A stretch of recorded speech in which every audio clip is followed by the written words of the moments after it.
কিয়ামতের ময়দানে 4টি প্রশ্নের উত্তর দেওয়া ছাড়া একজন মানুষকে পা নাড়াতে দিবেন না। আপনি ইমাম সাহেব হন, খতিব সাহেব হন, আলেম সাহেব হন, যেই হন না কেন, আপনাকে প্রশ্নগুলোর উত্তর দিতে হবে। এই প্রশ্নগুলোর মধ্যে থেকে একটা হলো, সম্পদ উপার্জনের ক্ষেত্রে আমরা সবাই জানি উপার্জনের প্রক্রিয়া হালাল হতে হয়। ঘুষের কারবার করে, সুদের কারবার করে, সুদি লোন নিয়ে, চুরি করে, ডাকাতি করে, ছিনতাই করে আরেকজনের হক মেরে টাকা কামাই করা যায় না, এটা আমরা সবাই জানি। কিন্তু যেটা জানি না সেটা হলো, আল্লাহ তাআলা শুধু এটা নিয়ে জিজ্ঞাসা করবেন না যে তুমি কিভাবে কামাই করেছো, কিভাবে কামাই করেছো, শুধু এই প্রশ্নই হবে না। এই প্রশ্নের পাশাপাশি আরেকটি প্রশ্ন করা হবে, কিভাবে ব্যয় করেছো। কামাই কিভাবে করেছো, ব্যয়ের প্রক্রিয়া কি ছিল, তুমি ব্যয় করতে গিয়ে সীমা ছাড়িয়ে চলে গেছো কিনা। ব্যয়ের ক্ষেত্রে একজন মুসলমান সবসময় মধ্যম পন্থা অবলম্বন করতে হবে। মিতব্যয়িতা, মধ্যম পন্থা ব্যয়ের ক্ষেত্রে, এটা আল্লাহ রাব্বুল আলামিনের প্রিয় বান্দা হতে গেলে খুবই গুরুত্বপূর্ণ একটি বিষয়। আল্লাহ সুবহানাহু ওয়া তাআলা কোরআনে কারীমে সূরা ফুরকানের মধ্যে ইবাদুর রহমান বা আল্লাহর বান্দাগণ, আল্লাহর প্রিয় বান্দাগণদের তালিকা, যাদেরকে আল্লাহ নিজে বান্দা হিসেবে পরিচয় দিয়েছেন, যাদেরকে আল্লাহ তাআলা বান্দা হিসেবে স্বীকৃতি দিয়েছেন, সে আল্লাহ কর্তৃক স্বীকৃত বান্দা হতে হলে, আমরা তো সবাই নিজেকে আল্লাহর বান্দা বলি, কিন্তু স্বয়ং আল্লাহ আমাদেরকে বান্দা হিসাবে স্বীকৃতি দিচ্ছেন, অ্যাকসেপ্ট করছেন বিশেষ কিছু বৈশিষ্ট্যের বিনিময়ে। সে বৈশিষ্ট্যগুলো কি? সে বৈশিষ্ট্যগুলোর মধ্য থেকে একটা হলো, আল্লাহ বলেছেন ওয়াল্লাযীনা ইযা আনফাকু লাম ইউসরিফু ওয়া লাম ইয়াকতুরু ওয়া কানা বাইনা যালিকা কাওয়ামা। রহমানের বান্দাদের একটা বৈশিষ্ট্য হলো, তারা যখন ব্যয় করে তখন ব্যয় করতে গিয়ে তারা ইসরাফ করে না, তাকদীরও করে না, তারা অপচয় করে না, অপব্যয়ও করে না। অজাগায় যেখানে খরচ করার দরকার নেই, অহেতুক সেখানে খরচ করা, এই কাজটাও তারা করে না। আর যেখানে খরচ করা দরকার কিন্তু সেখানে যতটুকু দরকার ততটুকু করে, এর চেয়ে বেশি করে না, অপচয় করে না। এটা গুরুত্বপূর্ণ একটা বিষয়।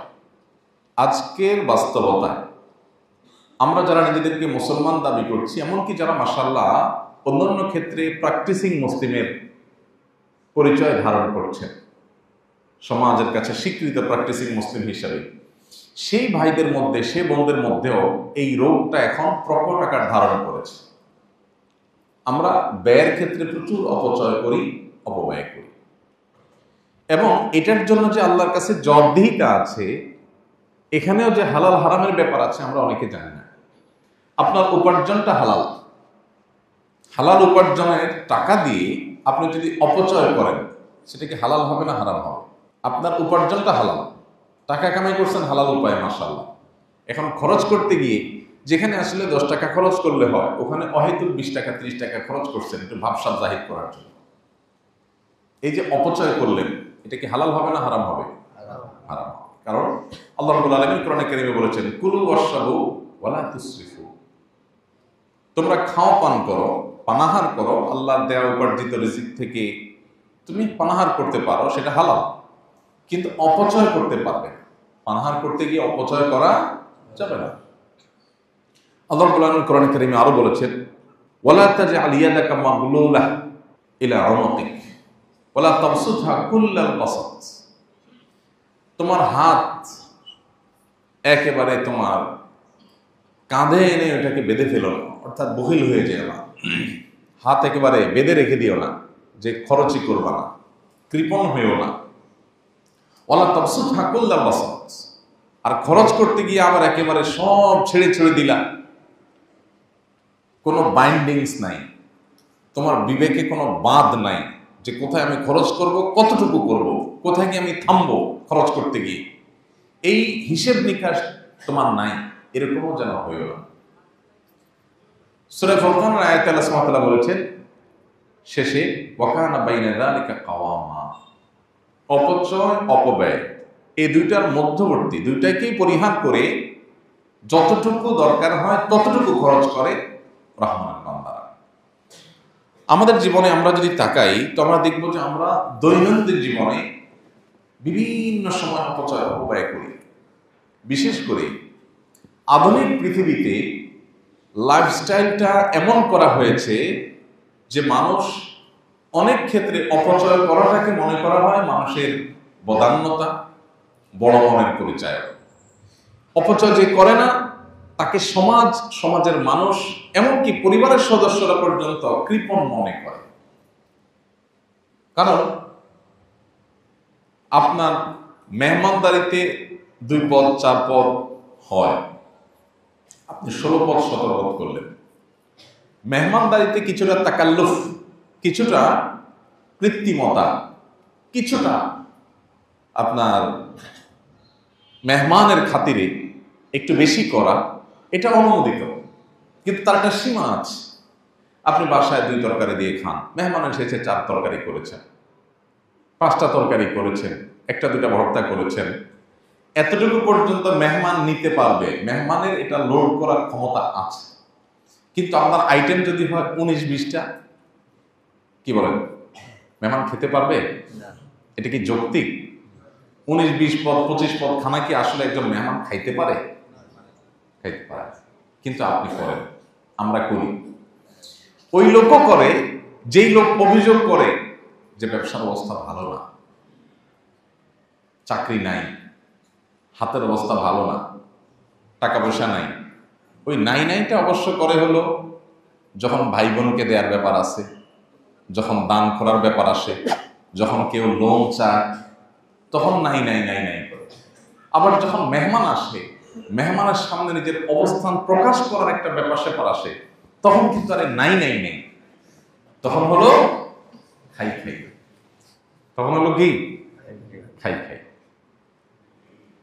ভাইরা আমার, সাহাবায়ে কেরামের একটা বৈশিষ্ট্য ছিল, কানু আকাল্লুহুম তাকাল্লুফান,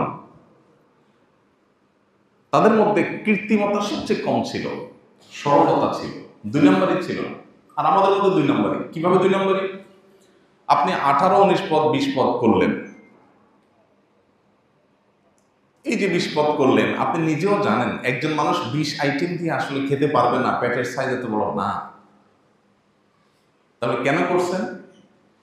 এটা একটা ভাবসাবের ব্যাপার যে আপনার বাসায় 20 পদের আইটেম করছে, 20 পদের খাবার জোগাড় করেছেন, মানে আপনি অনেক মেহমান নওয়াজ মানুষ, আপনার বিশাল কলিজা, এটা আপনি প্রমাণ করছেন।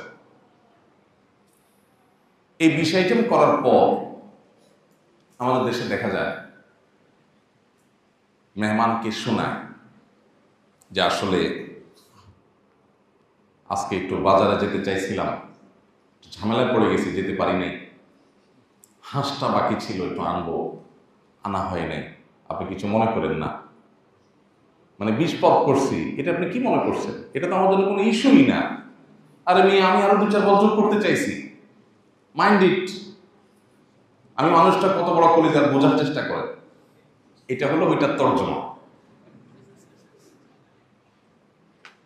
কথা বুঝে আসছে? শুটকি ভর্তাটা আপনার ভাবি করতে চাইছিল, ভুলে গেছে, বেচারি করতে পারে নাই। আরেকটা ভর্তা বাদ গেছে বুয়ার কারণে, বুয়া বলছিল খেয়াল করে নেই। মানে আপনি যে 20 পদ দেখছেন, এটা তো কোনো ইস্যুই না। আপনি কি মনে করেন আমাকে? আমার ওয়াইফ আরো 5 পদ করতো, যা সুযোগের অভাবে করতে পারে নাই। মানে আপনি বোঝার চেষ্টা করেন যে আমরা কত বড় কলিজার মানুষ। এটা হলো মেহমানের সামনের অ্যাপ্রোচ। মেহমান চলে যাওয়ার পরে এবার জানাবো দুজনই, 2 দিন পর পরে মেহমান, আর পারা যায় না, কত পারা যায়, নিঃশ্বাস ফেলতে পারি না। এটা হলো মেহমান পুরো চলে যাওয়ার পরের অ্যাপ্রোচ নিজেদের মধ্যে। এটা কি সরলতা নাকি মুনাফিকি? মুনাফিকি।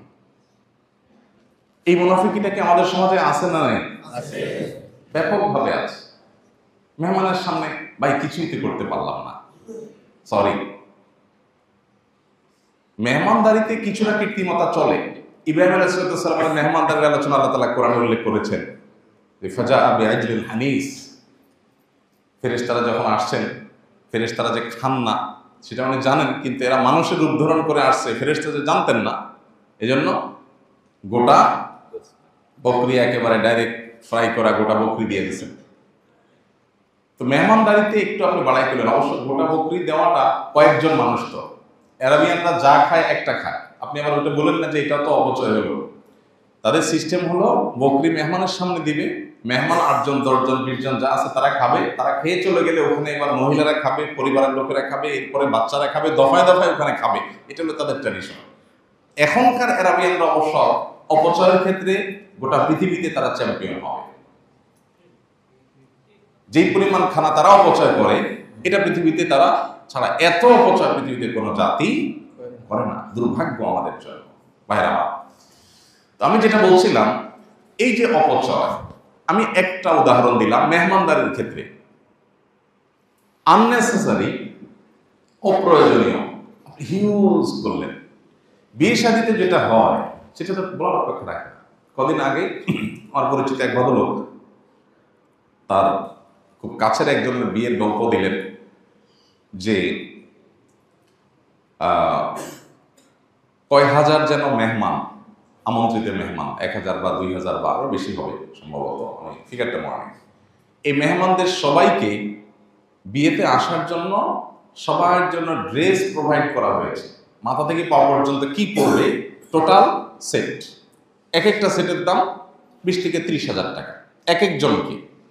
খাবার দাবার পরে, মানে এগুলো করে বিয়েতে আসবেন। এটা এখন নাকি শুরু হয়েছে। আমার এখন এটা দেখার দুর্ভাগ্য হয়নি।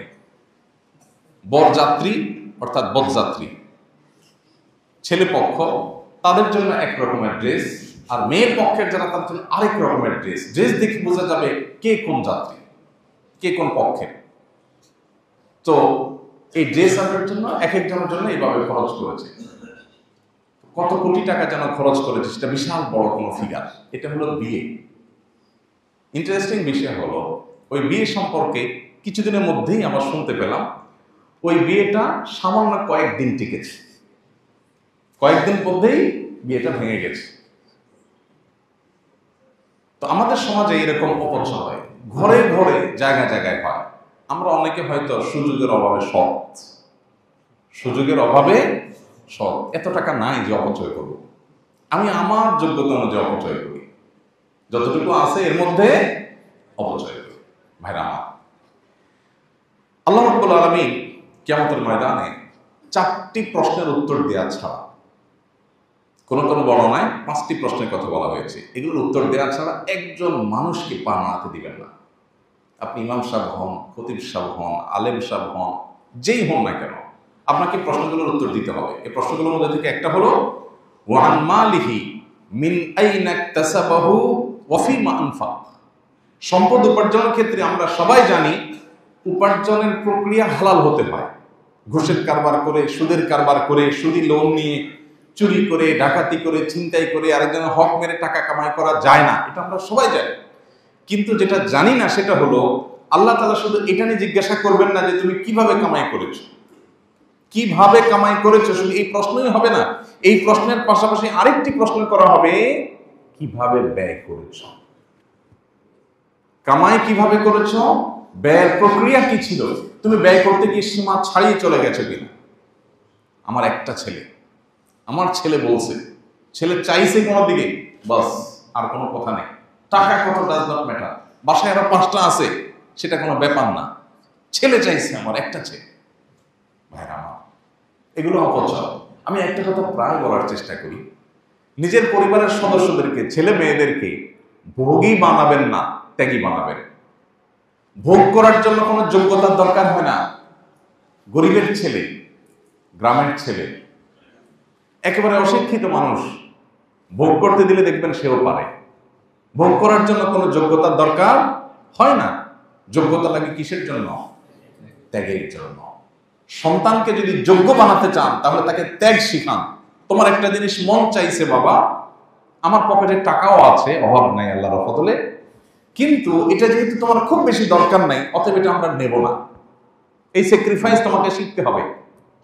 এখন এই স্যাক্রিফাইস বাবা মারা শেখান না। বাবা মাদের এখন হাহুতাশ হলো, আমার ছেলেটার চাহিদা পূরণ করতে পারিনি। সবার ছেলের হাতে 1 হাত লম্বা মোবাইল, আমার ছেলেকে একটা মোবাইল কিনে দিতে পারলাম না। এই আফসোস বাবা মার মধ্যে। বাবা মার মধ্যে এই চেতনা নেই যে আমার সন্তানকে নিয়ে বসে চিন্তা করব, আলাপ করব, বাবা এই মোবাইলটাকে খুব বেশি ইম্পর্টেন্ট, এই মোবাইল ছাড়া কি চলা যায় না, এই মোবাইল ছাড়া কি তুমি তোমার জায়গায় পৌঁছতে পারবা না। তুমি যেই টাকাটা তোমার কোনো একটা ডিমান্ড পূরণ করতে গিয়ে খরচ করবা, এই টাকাটা খরচটা কমায়া তুমি একটা গরিবকে দান করতে পারো। তাকে অপশন আমরা দেই না, আমরা চিন্তা করি আমার ছেলে চাইছে, একটা ছেলে একটা মেয়ে, কারণ একটা বেশিতে এখন আর নাই, বেশিরভাগই একটার মধ্যে সীমাবদ্ধ, কারণ আমরা অনেক স্মার্ট।